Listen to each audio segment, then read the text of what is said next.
जयंती Malik classes में आप सभी का स्वागत है। आज हम जुलाई का प्रतियोगिता दर्पण स्टार्ट कर रहे हैं। ये जुलाई का फर्स्ट सेशन है। चलिए इसे स्टार्ट करते हैं। दवा 2DG यह बहुत चर्चा का विषय बना था पिछले साल। दवा 2DG ये क्या होता है? तो 2-डीऑक्सी डी ग्लूकोज इसका फुल नेम है। इसका निर्माण DRDO के institute of nuclear medicine and allied sciences के द्वारा निर्माण किया गया था। जब किसी मरीज को कोरोना के दौरान ऑक्सीजन की कमी होती थी तो दवा 2DG का इसलिए निर्माण किया गया था। ठीक है, तो आपसे पूछेगा दवा 2DG का निर्माण कौन किया था? तो DRDO के द्वारा। DRDO के भी कौन? Institute of nuclear medicine and allied sciences. ये दवा 2DG क्या है आप समझ गए होंगे। चलिए, तो अभी तक हम आपको दवा से रिलेटेड इससे पहले भी 3 नाम बताए थे, ठीक है, और आज एक नाम बताएं तो 4 हो गया है। याद रखिएगा, सभी को पढ़ के जाइएगा, एग्ज़ाम से पहले पढ़ के जाना है, ठीक है। ऐसा नहीं कि एग्ज़ाम में नहीं पूछे जाते हैं। अगर आप प्रीवियस ईयर को चेक कर रहे होंगे तो करेंट अफेयर्स में कुछ भी पूछा जा सकता है। इसके बाद भी हम आपको बताएं कि आपको SPD का भी करवाया जाएगा। तो बहुत जल्द जब हम इसको कवर कर लेंगे 1 साल के, तो हम SPD पे आएंगे या उससे पहले भी आ जाएंगे। SPD की नई बुक 2 अप्रैल को आ रही है, तो संभवतः 3 या 4 से आपको वीडियो मिलने लगेंगे। चलिए, ऑपरेशन समुद्र सेतु 2 BVI मार दीजिए, बहुत इंपॉर्टेंट है। ऑपरेशन समुद्र सेतु 2, ठीक है, ये दूसरा समुद्र सेतु है।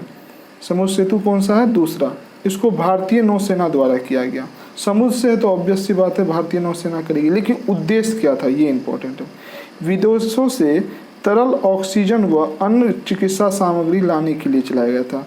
आप जानते हैं पिछले साल जब कोरोना की दूसरी वेव आई थी तो हमारे देश में ऑक्सीजन का डिमांड बहुत ज़्यादा बढ़ गया। ऑक्सीजन का डिमांड इतना ज़्यादा बढ़ गया कि ऑक्सीजन हम लोग फुलफिल नहीं कर पा रहे थे। तो भारतीय नौसेना ने एक ऑपरेशन चलाया जिसका नाम था समुद्र सेतु 2। और यह क्या था? विदेश से तरल ऑक्सीजन, लिक्विड ऑक्सीजन लाने के लिए व अन्य चिकित्सा सामग्री लाने के लिए चलाया गया था। तो ये VVI है। एग्जाम में क्या पूछेगा? ऑपरेशन समुद्र सेतु 2 का उद्देश्य क्या था? तो उद्देश्य था विदेश से तरल ऑक्सीजन व अन्य चिकित्सा सामग्री लाने के लिए। और किसके द्वारा चलाया गया था? तो समुद्र सेतु है तो ऑब्वियस सी बात है भारतीय नौसेना द्वारा चलाया गया। चलिए, इसी में एक नया चीज़ और याद रख लीजिए कि ऑपरेशन समुद्र सेतु 1 भी चलाया गया था इससे पहले। वह कब चलाया गया था? मई 2020 में, जब पहली बार कोरोना आया था। भारत में तेज़ी से फैल रहा था, ठीक है, आया नहीं था, तेज़ी से फैल रहा था। तब भारतीय नौसेना के द्वारा विदेशों में फंसे भारतीयों को स्वदेश लाने के लिए, मतलब विदेश से भारतीयों को कहाँ लाने के लिए? अपने देश लाने के लिए यह चलाया गया था। तो देखिए 2 चीज़ सीखें, ऑपरेशन समुद्र सेतु 2, ऑपरेशन समुद्र सेतु 1। 2 का उद्देश्य है विदेशों से तरल ऑक्सीजन व अन्य चिकित्सा सामग्री लाने के लिए, जबकि 1 का उद्देश्य है विदेश में फंसे भारतीयों को स्वदेश वापस लाने के लिए। तो एग्जाम में ये बहुत इंपॉर्टेंट है। चलिए आगे बढ़ते हैं। INS राजपूत, यह एक बहुत चर्चा का विषय बना रहा है क्योंकि भारतीय नौसेना का, याद रखिएगा, पहला विध्वंसक युद्धपोत है। ठीक है, यह क्या है? युद्ध में जो युद्धपोत होता आप जानते होंगे, वह है भारतीय नौसेना का। लेकिन कैसा? पहला। वह 41 साल की सेवा के पश्चात कार्यमुक्त हो गया, मतलब वो रिटायर्ड हो गया, उसको भारतीय नौसेना से कार्यमुक्त कर दिया गया। ठीक है, और कहाँ विदाई दी गई? विशाखापत्तनम में। क्या नाम है? INS राजपूत। इस अवसर पर एक डाक कवर चलाया गया, डाक टिकट जिसको कहते हैं, एक डाक टिकट चलाया गया जिसमें राजपूत, INS राजपूत का फोटो है। ठीक है, डाक टिकट आप लोग खरीदते होंगे पोस्ट ऑफिस से, तो डाक कवर पे उसका INS राजपूत का एक कवर वाला एक डाक टिकट चलाया गया, इसलिए इम्पोर्टेंट है। इसका निर्माण कहाँ हुआ था? यूक्रेन में। यूक्रेन में भी कहाँ? निकोलाइव शिपयार्ड में, जिसको नाडेझनी कहते हैं। देखिए, नाडेझनी का अर्थ होता है होप। ये सब इतना इम्पोर्टेंट नहीं है, ये बहुत जब हार्ड बनाए तभी हो सकता है, और वो खास करके PCS लेवल पे। आपसे पूछेगा हाल ही में भारतीय नौसेना का कौन सा युद्धपोत कार्य मुक्त हुआ है, तो INS राजपूत। ठीक है, और यह भारत का पहला विध्वंसक युद्धपोत है, ये भी याद रखिएगा। चलिए देखिए, याद क्या होता है, याद कुछ नहीं होता, आप उसको कितना राउंड पढ़ के गए हैं, अच्छे तरह से समझे हुए हैं, यही याद होता है। जितना राउंड पढ़ के जाइएगा दिमाग में कहीं ना कहीं स्टोर होगा, ऑप्शन देखिएगा क्लिक कर जाएगा। दूरदर्शन का एक इंटरनेशनल चैनल शुरू करने का प्रोग्राम है, क्यों है ये पहले समझते हैं।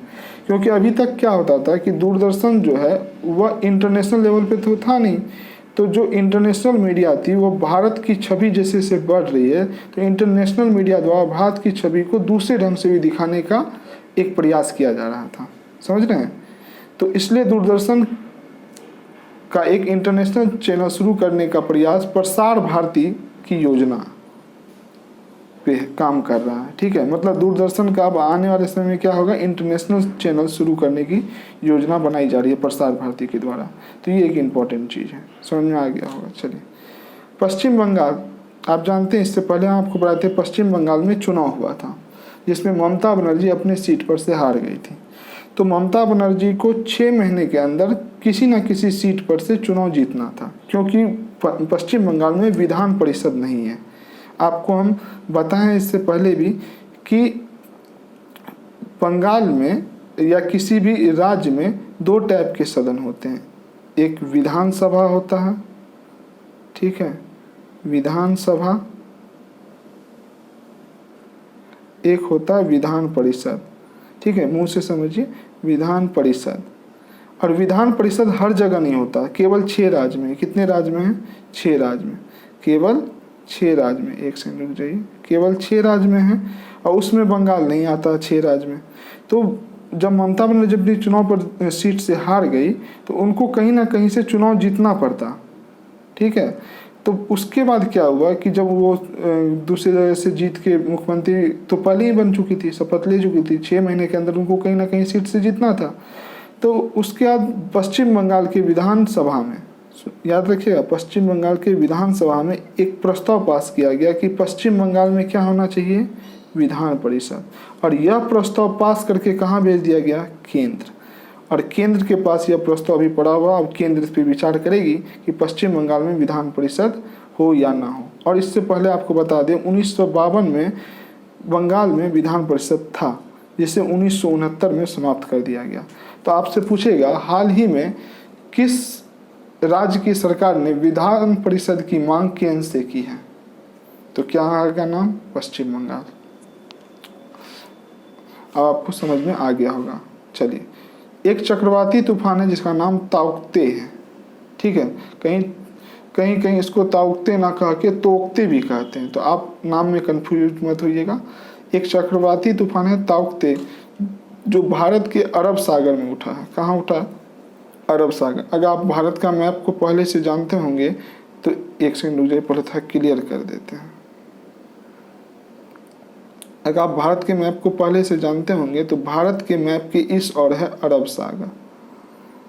ठीक है, तो अरब सागर में जब भी कोई चीज उठेगा तो इसका प्रभाव भारत के पश्चिमी तट पे होगा। किस तट पे होगा, पश्चिमी तट पे। तो ताउक्ते कहाँ उठा, अरब सागर में, और वह पश्चिमी तट के गुजरात, जिसको सौराष्ट्र कहते हैं, सौराष्ट्र तट या महाराष्ट्र, और इस सब के इलाके में इसका प्रभाव देखा गया है। और इसका नाम ताउक्ते क्यों रखा गया, इसका नाम ताउक्ते कौन रखा, तो म्यांमार रखा। देखिए, हर बार जब तूफान आती है तो एक संघ बना हुआ है जो अलग अलग बार उसका नामकरण करती है। ठीक है, तो ताउक्ते का नाम म्यांमार दिया है, और यह अरब सागर में उठा। अरब सागर में उठेगा तो भारत के पश्चिमी तट पे सौराष्ट्र और गुजरात, महाराष्ट्र और सौराष्ट्र, वही गुजरात हुआ, में इसका प्रभाव देखा गया। इसमें बहुत सारे आदमी भी मारे गए थे, तो ये आपको याद रखना है। क्वेश्चन क्या पूछेगा, हाल ही में ताउक्ते तूफान का असर भारत के किस तट पे देखा गया है, पश्चिमी या पूर्वी। समझ में आ रहा है कि कौन से सागर में उठा, ये पूछ सकता है। ताउक्ते नाम कौन दिया, म्यांमार दिया, सब पूछता है। चलिए चक्रवाती तूफान एक और आया उसी के जस्ट कुछ ही दिन बाद, यास। और यास कहाँ उठा था? बंगाल की खाड़ी में। बंगाल की खाड़ी अभी आप देखिए भारत का मैप में इस साइड बंगाल का खाड़ी है और ये बंगाल की खाड़ी में आया, तो बंगाल की खाड़ी से किस और असर पड़ेगा? भारत के पूर्वी तट पे। और बंगाल की खाड़ी के में आया हुआ यास तूफान का असर उड़ीसा और बंगाल पे पड़ा। आप मैप में अगर देखिएगा तो उड़ीसा और उड़ीसा से जस्ट ऊपर बंगाल है, इस दोनों जगह देखा गया। इसका नामकरण कौन किया? ओमान। ठीक है, ये दोनों बहुत इंपॉर्टेंट है। आपको कुछ चक्रवाती तूफान आगे और पढ़ाए जाएंगे, जैसे जवाद होगा, शाहीन होगा, गुलाब होगा। ठीक है, इसमें अभी 2 पढ़िए और इसी 4-5 में से कोई एक क्वेश्चन जरूर रहता है किसी ना किसी एग्जाम में।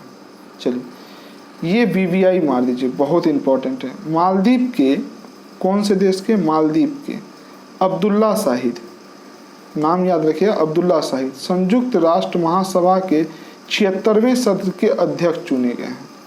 संयुक्त राष्ट्र जिसमें कि 193 सदस्य राष्ट्र हैं, इसके कितने सदस्य राष्ट्र हैं? इसमें कितने देश शामिल हैं? 193। संयुक्त राष्ट्र यूएनओ आप जानते हैं, उसमें हर सत्र का अलग अलग अध्यक्ष का निर्वाचन होता है। ठीक है, उस निर्वाचन में इस बार कौन? मालदीव के अब्दुल्ला शाहिद उसके अध्यक्ष चुने गए हैं। और इससे पहले 76 से पहले 75वां सत्र हुआ होगा, इसके अध्यक्ष कौन थे? तो वोल्कर बोजीकर जो टर्की के थे, ये भी याद रखिएगा। ठीक है, और भारत इस महासभा की अध्यक्षता 1953 के 8वें सत्र में किया था और जो विजय लक्ष्मी पंडित जी की थी, महिला थी, और यह पहली महिला अध्यक्ष थी किसकी? यूएनओ की। तो ये एक एक्स्ट्रा इन्फॉर्मेशन है, आपको याद अभी जो फिलहाल रखना है, मालदीव के अब्दुल्ला शाहिद संयुक्त राष्ट्र महासभा के 76वें सत्र के अध्यक्ष चुने गए हैं। तो आपसे पूछेगा हाल ही में संयुक्त राष्ट्र महासभा के 76वें सत्र के अध्यक्ष किसे चुना गया है? तो अब्दुल्ला शाहिद को। समझ में आ रहा है? किस देश से संबंध? मालदीव से। ठीक है, भारत 8वें सत्र की अध्यक्षता किया था 1953 में, वो उस समय विजय लक्ष्मी पंडित जी की थी जो पहली महिला अध्यक्ष थी यूएनओ की। चलिए, माली एक देश है, यह एक अफ्रीकी देश है, यहाँ सैन्य विद्रोह हो गया, मतलब सेना विद्रोह कर दी वहाँ की सरकार के विरुद्ध, और वहाँ के राष्ट्रपति का नाम आपको याद रखना, बाह एन दाब, और प्रधानमंत्री मोख्तर उआने। ठीक है, इन दोनों को बंदी बना लिया गया। ठीक है, और सेना का शासन आ गया, जैसे अभी आप कुछ पहले ही वीडियो में पढ़े थे, जैसे कि आपको यहाँ हुआ था भारत के पड़ोसी देश म्यांमार में। ठीक है, चलिए, रसिया के राष्ट्रपति का चुनाव हुआ और राष्ट्रपति का चुनाव बशर अल असद पुनर्निर्वाचित हुए। इससे पहले भी यही थे, और यहाँ राष्ट्रपति का चुनाव 7 वर्षों के लिए हुआ, मतलब 7 वर्ष तक यही रहेंगे। आपको बता दें, सीरिया एक आतंकी, मतलब पूरा का पूरा उससे कैप्चरिंग है, वहाँ युद्ध अभी भी चल रहे हैं।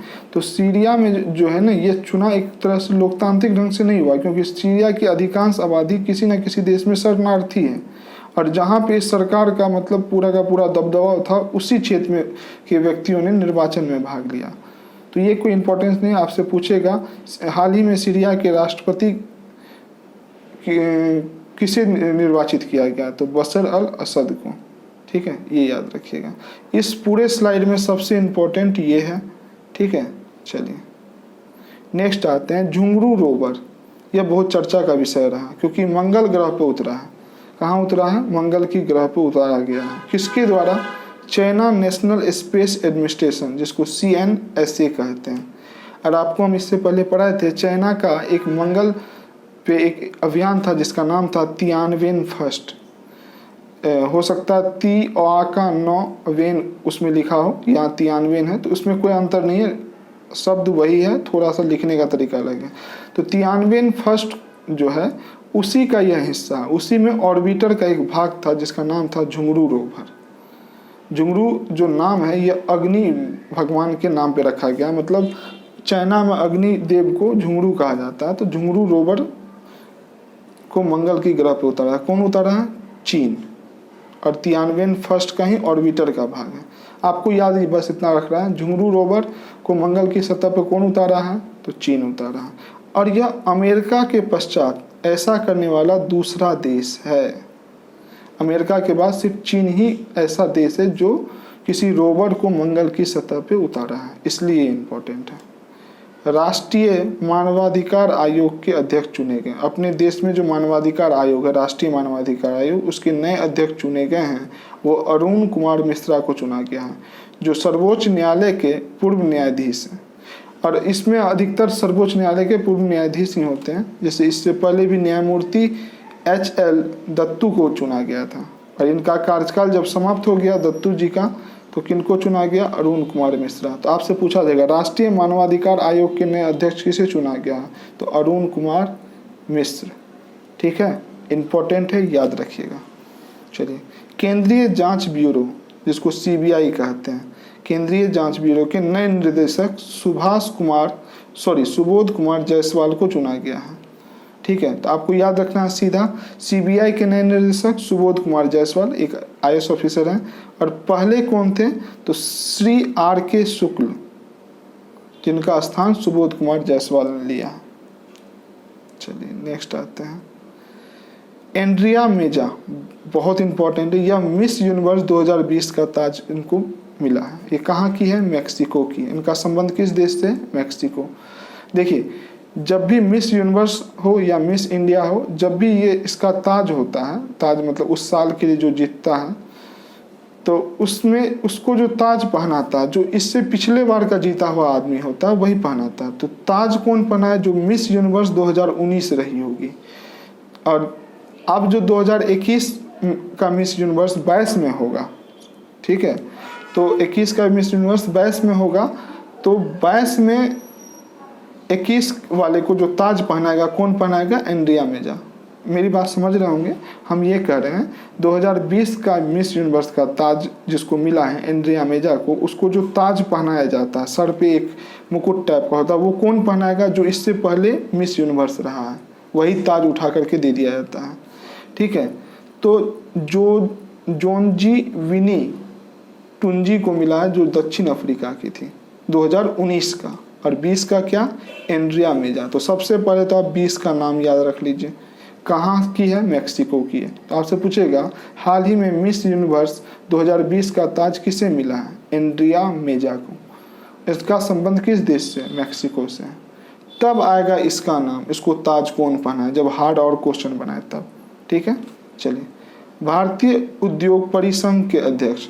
भारत में जितने उद्योग हैं उसका एक संघ होता है। जैसे आप बहुत सारे सेक्टर का एक संघ होता है ना, ठीक है, जैसे कि आपके इलाके में बहुत सारे, अगर कोई कंपनी है, बहुत सारी एक ही टाइप की कंपनी है, तो सारे उद्योग जगत का एक संघ होता है, संगठन। उस संघ का अध्यक्ष TV नरेंद्रन को चुना गया। ठीक है, TV नरेंद्रन कौन है? टाटा स्टील लिमिटेड के मुख्य कार्यकारी अधिकारी व प्रबंधक है, जिसको CEO कहते हैं। तो आपसे पूछेगा भारतीय उद्योग परिसंघ के अध्यक्ष किसे चुना गया? तो TV नरेंद्रन को, जो कौन है?